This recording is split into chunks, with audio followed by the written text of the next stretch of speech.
We are back with another come back to the BBN Report, where we talk all things college football around these parts. I am Blake, and we are once again back with another team prediction video for the upcoming college football season. And don't worry, Buckeye fans, I did not forget about you guys. I have plenty of Buckeye friends out there, so I figured I might as well get this video out for you guys now. Now, the Buckeyes are coming off a pretty disappointing 2021 season, in which they went 11-2 after a bowl win over Utah in the Rose Bowl. But let's face it, that was a pretty disappointing year last year if you're an Ohio State fan. Most Ohio State fans went into last year, and including myself included. Obviously, I'm not an Ohio State fan, but I definitely thought Ohio State would be winning the Big Ten and probably going to the college football playoff last year. Obviously, that did not happen. And there was a lot of reasons for that not happening, despite Ohio State having one of the best offenses in the nation last year. Their defense was a big concern for them. And their defense cost them a couple of different times last year. It cost them against Oregon early in the year, and then their big-time rivalry game with Michigan at the end of the year, where Ohio State just flat out, they couldn't get Michigan off the field, and Michigan was able to just basically run the ball down their throats. So that was two big losses for Ohio State last year. And as the season went on, it really was like, how in the world did Ohio State lose to Oregon? But as like always in these videos, I will talk about the offense and then the defense. And then I'll put the schedule up on the screen and we can go game by game. And I can tell you who the Buckeyes are going to win against and who I think they're going to lose to, if I do think they're going to lose to anybody this year. And on the offensive side of the ball, Ohio State does return C.J. Stroud, who in my opinion is my preseason pick to win the Heisman this year. I think C.J. Stroud was absolutely amazing last year. And the numbers back it up because last year C.J. Stroud had a 71.9 completion percentage and big plays and 4,435 yards and 44 touchdowns while throwing just 6 interceptions a year ago. And you could make a very legit argument that C.J. Stroud should have won the Heisman last year. There's a very legit argument for that. The biggest reason why C.J. Stroud was able to just be that great last year, on top of just the fact that I do think C.J. Stroud is that talented, the 3 receivers that he had to throw to, in Jackson Smith, Chris Olave, and Garrett Wilson, that 3 combination was probably the best receiving core in the nation last year. And it's one of the reasons why Ohio State had one of the best offenses in the nation last year. And, you know, even though Garrett Wilson and Chris Olave are not returning back this year, they do bring back Jackson Smith, and that guy is an absolute stud. And if you think that the only reason Jackson Smith was able to put up the kind of numbers that he did last year was because of Garrett Wilson and Chris Olave, you'd probably be wrong, because if you watch the Rose Bowl game when it was just Jackson Smith out there and the two other receivers sat out that game, he ended up catching about 350 yards and 3 touchdowns in that game. So obviously Jackson Smith is the real deal wide receiver. Just to show how good Jackson Smith was last year, he ended up setting a school record for receptions with 95 and receiving yards of 1,606.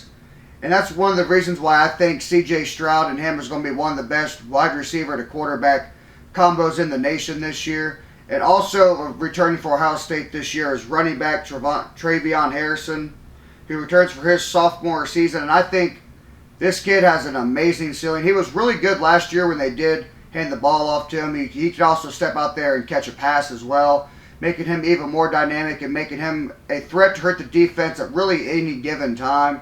But I do think he's going to be able to take another step this season and show why he's going to end up being one of the best running backs in the nation this year. I think he's going to be the best running back in the Big Ten, and he could end up being one of the best running backs in the nation. Now, since Tony Alford likes to get other running backs involved and keep things fresh, I would look for Mayan Williams and redshirt freshman Evan Pryor to get a good amount of playing time as well, along with Travion Henderson. Going back into the receiving side of things here for just a second, Jackson Smith will not be by himself. Even though Garrett Wilson and Chris Olave have went on to the NFL, he is going to be joined by Marvin Harrison Jr. and Julian Fleming and Emeka Egbuka.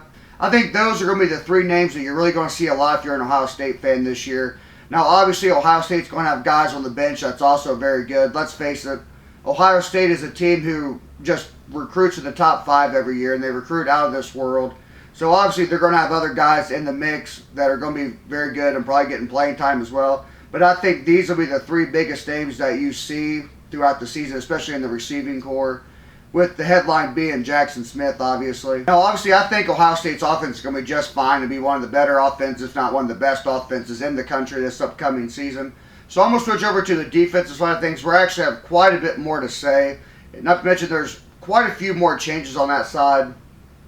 Now, last year, Ohio State's defense was definitely a very mixed bag of results.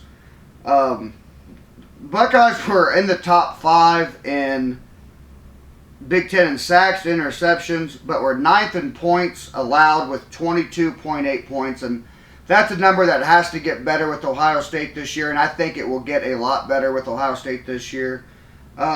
Ryan Day hired a new defensive coordinator in Jim Knowles. Jim Knowles is a very good defensive coordinator. He got him from Oklahoma State, and Oklahoma State was a top 5 defense this year. And Jim Knowles is a type of defensive coordinator who seems to find success just about anywhere he goes. You go back and look at his track record everywhere he's been, and it seems like he knows how to turn teams around and knows what he's doing on defense. Obviously, just you have to just go back and look at his defenses in the past. One player to keep an eye on up front for Ohio State this year is Jack Sawyer. He is a guy who is a very versatile defender and can be moved around anywhere in the formation that Jim Knowles needs him. And that's one reason why Jim Knowles is very high on Jack Sawyer this year. And some other guys in that, up there, JT Timolo. Sorry, I can't read, so I always have a problem pronouncing names. That's why I kind of wonder why I even do this. He's another developing weapon outside, along with Zach Harrison and Agile, Devontae, Jean Baptiste. Teron Vincent, Jaron Cage, and Ty Hamilton will also bring experience to the interior, which is definitely something that Ohio State is going to need going into this year. They did have a hard time stopping the run a little bit last year. There's, case in point, they played Michigan. So if they can shore up the inside, I think they will have much better success on defense. One of the things that Ohio State did not have last year on defense was dependability in the middle of the unit. And I think they're going to have that this year in junior linebacker Tommy Eichenberg, I think he's ready to step up and take that kind of responsibility. And he will be helped out by Arizona State transfer Chip Trainium, I think that's how you pronounce his name, and Steely Chambers, as well as Tarahaja Mitchell, and a co-captain last season, will also factor into the mix a little bit at linebacker. And I think that this is a unit that's going to take a step forward this year, and especially under a new defensive coordinator is definitely, I think this could end up being a strength for Ohio State this year. I think their defense as a whole is going to be better. The development of the secondary is going to be a major key for success for Ohio State this year. Veteran corners Denzel Burke and Cameron Brown will draw the tough assignments for the Buckeyes this year, but youngsters Jordan Hancock will provide an additional coverage. Safety could be a strength with an active Ronnie Hickman in the adjuster role, and a physical Josh Proctor back from a leg fracture that ended his 2021 season. Safety transferred Tanner McAllister thrived under Knowles at Oklahoma State. So that's another big piece that Ohio State's going to have transferred into Ohio State this year. Now, just like on the offense, there's probably going to be plenty of guys that are going to be on the bench that I'm not mentioning here. They could easily be thrown into these and really thrive. Because let's just face it, like I said, for the offense, Ohio State just recruits out of this world every single year. They're always in the top 5, top 3, you name it. They're currently sitting at number 1 in the 2023 recruiting rankings. But with all that out of the way, it's going to get the schedule up on the screen. We can start going through game by game and tell you who I think the Buckeyes are going to win against, who I think the Buckeyes are going to lose to. First up for the Ohio State Buckeyes, they host the Notre Dame Fighting Irish, and what's going to be one of the most watched college football games this year. These are two of the biggest brands in the history of college football. So I would imagine a lot of eyes are going to be on this game. And these are two teams you don't see play very often. You used to see Notre Dame play Michigan almost every year, but that's a game that's hardly ever happening this year. So seeing Notre Dame play somebody in the Big Ten of football is pretty cool. And this is going to be Marcus Freeman's first regular season college football game he's going to be coaching, and it's going to be against the Ohio State Buckeyes on the road. I think Notre Dame's going to take a step back this year under Marcus Freeman's first year. And personally, I think Marcus Freeman's going to be a really good coach. And I think that he's going to be a really good fit at Notre Dame. But with the way that Notre Dame's kind of been talking trash about the Buckeyes in the offseason, and the fact that this is his first regular season game. Now, I know it's technically his second game, not really, because he did coach the bowl game for Notre Dame last year. I just don't see Ohio State losing to a guy coaching really his first true game. And not to mention, I just think Notre Dame's will take a little bit of a step back this year. And I would not be shocked to see Ohio State win this game by 3 scores. I mean, Notre Dame since like 2002 have really struggled against top 5 teams. They have 2 wins, an 05 Michigan team who ended up going 7-5, and they beat Clemson in 2020 without Trevor Lawrence and really half of Clemson's defense in that game. So you really throw an asterisk next to that one. But I don't think Notre Dame will pick up its 3rd win against a top 5 team in the last 20 years. And next on Ohio State's schedule, they have the Arkansas State Red Wolves, and obviously this will be a win for Ohio State. Ohio State's way too talented. They're way too good. And if they do lose this game, they definitely have a lot of issues going on this team that none of us really saw coming, and they're definitely going to have a lot of trouble going forward. And next week they also host Toledo, which is obviously this is going to be a win against an in-state school. This is once again just like with Arkansas State. This is just a talent gap of massive proportions that I just don't think Toledo can overcome. Before they go, actually now they host Wisconsin. For a second there I thought they were on the road to Wisconsin. They host Wisconsin this year. And Wisconsin is an interesting team because any given year, you can look at Wisconsin. They'll win 10 games, go 10-2, go to the Big Ten title game, and usually play Ohio State in that game. But they just can never seem to get that done. And of course, last year, they did kind of fall off a little bit. Last year, they went, I believe, 8-4 or 7-5. Wisconsin did last year. You guys can correct me down in the comments if I'm wrong on that.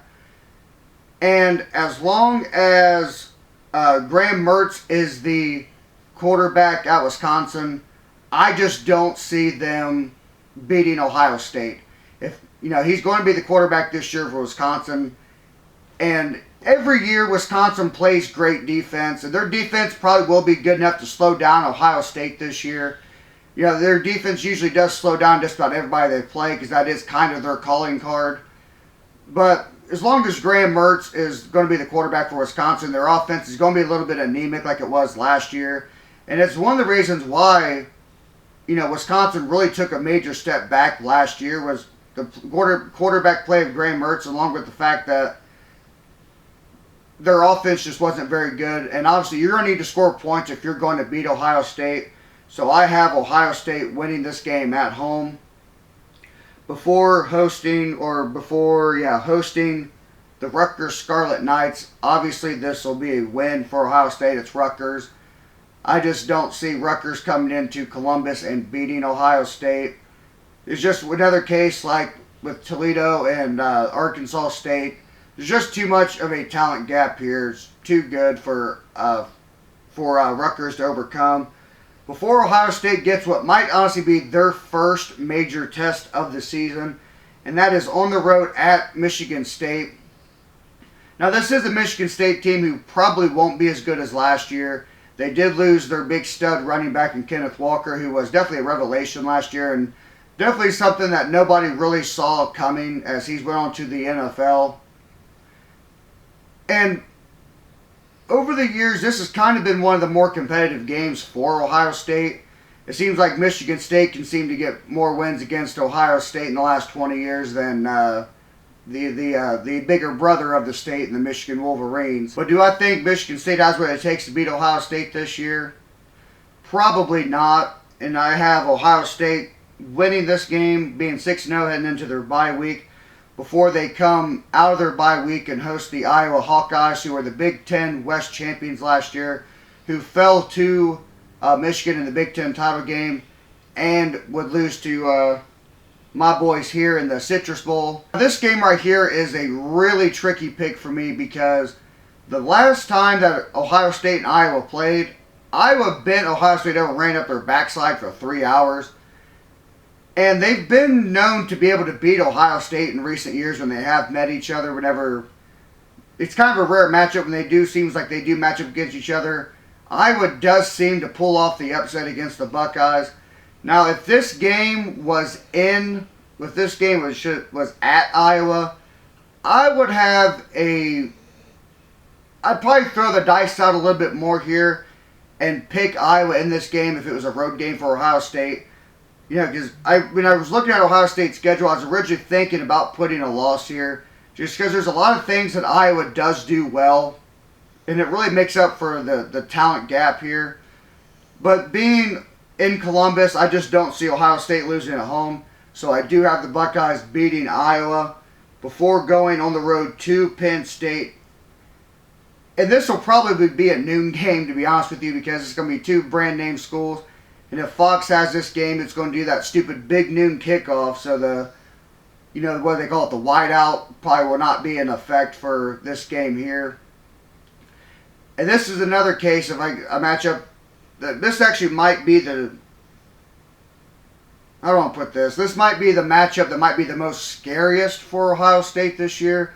Because going on the road to Penn State is one of the toughest environments to play in. It doesn't matter if it's at night or if it's a day game at noon. The Penn State fans show up, and it's one of the rockiest places in all of college football. But overall, I do think that the Buckeyes will pick up a win here. I just don't think Penn State is in a position to beat Ohio State this year. Not with everything Ohio State has coming back, and especially since I think Ohio State's defense is going to be better than it was a year ago. I don't see Penn State beating Ohio State, even though they are going to be hosting this game. Then Ohio State will go on the road again to Northwestern. Now, Northwestern is a team that we know can actually win the Big Ten West. They've won it once or twice already. And they are a team that, given the right circumstances every 4 or 5 years, they end up having a team that ends up being really good that can get to that 10-win mark. Now, is this going to be that kind of year for Northwestern? I don't know. I haven't looked into Northwestern at all yet. But I don't see Ohio State going on the road and losing to Northwestern. Got the Buckeyes picking up that one before hosting the Indiana Hoosiers. Now, this is a game that I hope Ohio State just puts 1,000 points on Indiana. Indiana was one of the biggest disappointments in college football last year, and I don't see that really changing much this year. So I do think Ohio State will be picking up a win here against the Hoosiers. And they go on the road to Maryland. Now, this is actually a really interesting matchup here. And this is a matchup, you might call me crazy, I could see Ohio State losing this matchup. I really could. It comes on the tail end of what should be a really easy stretch for Ohio State. They have their big rivalry game against Michigan. This could very well be a game you could catch Ohio State slipping up on and somehow find a way to get upset at Maryland. Last time they went to Maryland, well, I shouldn't say last time they went to Maryland, but a couple of times ago they went to Maryland. Maryland should have beaten Ohio State. If it wasn't for the quarterback for Maryland throwing the worst pass in the history of college football, they would have won that game in overtime because that receiver for Maryland was wide open. But I don't think that Ohio State will lose to Maryland. This is a game that honestly would not shock me because I do think Maryland is going to upset either Ohio State, Penn State, or Michigan. I think they're going to upset one of them three. I really do. So I would not be shocked if it ended up being Ohio State. But I do have Ohio State winning this game before their regular season finale, hosting the Michigan Wolverines in a revenge game from last year. One of the games that was definitely a burning pit of fire in Ohio State fans, especially the way that their team performed last year. They couldn't get Michigan off the field. They couldn't stop the run. Michigan's defense really slowed down the offense, and that ended up being a bad combination for Ohio State as they ended up losing on the road in Ann Arbor last year. But I got I got Ohio State getting revenge this year. I do have Ohio State going undefeated this year.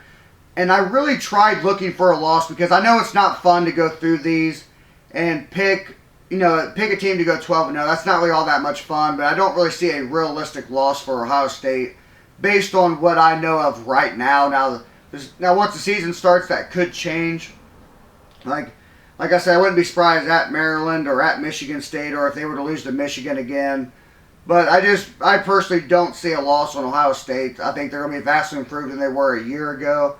And so I just think Ohio State will win the Big Ten this year. But hey, that's what I have going for Ohio State this year. Why don't you comment down below and tell me what you think Ohio State's going to do. If I got it right, you think they're going 12-0. If you think they're going 11-1, 10-2 like last year. And go ahead and, if you haven't, hit the like button on this video because a little love does go a long way. And hit that subscribe button to continue getting more college football prediction videos. I'm trying to get as many of these out before the season starts. And I'll go ahead and I'll catch you guys in the next one.